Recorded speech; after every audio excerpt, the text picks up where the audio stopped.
My Lions, dernière journée, nous sommes comme d'habitude à ce stade assez fatigués, mais on va passer d'abord faire un petit tour voir nos amis du French Camp et surtout retrouver aussi notre ami Stéphane sur le bateau de BETC pour finir cette magnifique semaine où nous avons eu tant de plaisir à vous reporter tout ce qui se passe ici.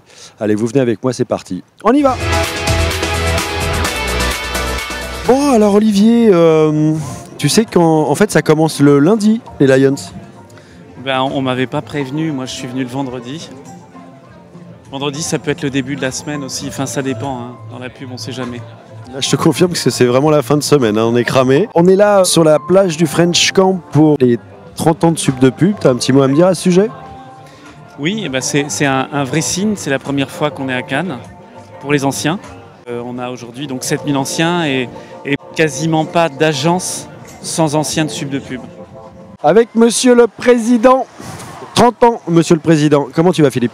Je vais très bien, je te remercie. C'est parfait, on est à Cannes, il fait assez beau, comme on peut le voir aisément, n'est-ce pas? 30 ans, Sub de Pub aujourd'hui, donc on est là pour fêter ça, avec vous. Bah, c'est gentil. Allez, en un mot, toute cette histoire, comment tu pourrais nous résumer 30 ans de Sub de Pub? On a eu beaucoup de chance à Sub de Pub, parce qu'en fait, c'est des métiers que personne ne connaissait il y a 30 ans, aujourd'hui. Et on a évolué avec les métiers.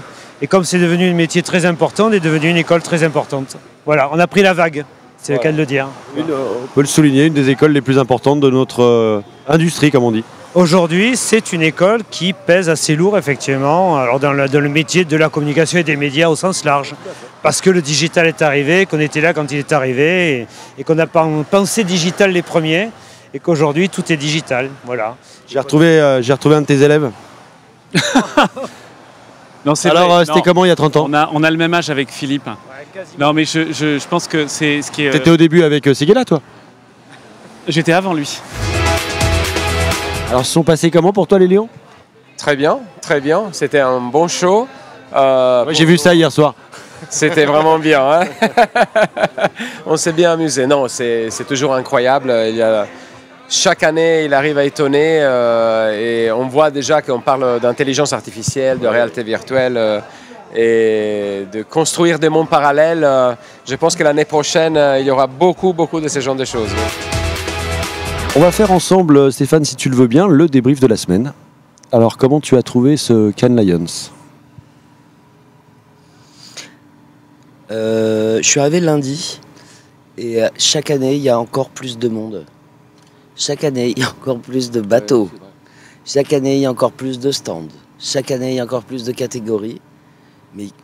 Et donc, dans 10 ans, qu'est-ce qui se passe? Ça déborde sur Marseille. On fait Cannes, Marseille, l'autoroute. Non, mais c'est dingue. Donc, il y a un sentiment de... Je ne sais pas si c'est la crise, mais s'il y en a une, elle n'est pas là, en tout cas. J'ai l'impression que les Américains vont très bien, financièrement. Je pense qu'il y a beaucoup de sous. Et voilà, c'est le truc qui m'a le plus frappé dès lundi. On est d'accord. Tu sais, on avait l'habitude que le mercredi, on se disait « Ah, on commence à avoir des gens au Ramirez et tout ». Non, dès lundi, bim, c'est blindé. Les Cannes Lions 2016 se terminent. Nous allons bientôt devoir nous quitter. Nous vous remercions de nous avoir suivis tous les jours. Nous remercions bien évidemment nos sponsors, nos partenaires nombreux et tous nos amis qui nous ont diffusés quotidiennement sur les réseaux et ailleurs. Nous nous retrouverons bien sûr l'année prochaine. En attendant, nous allons nous reposer. À bientôt. Ciao!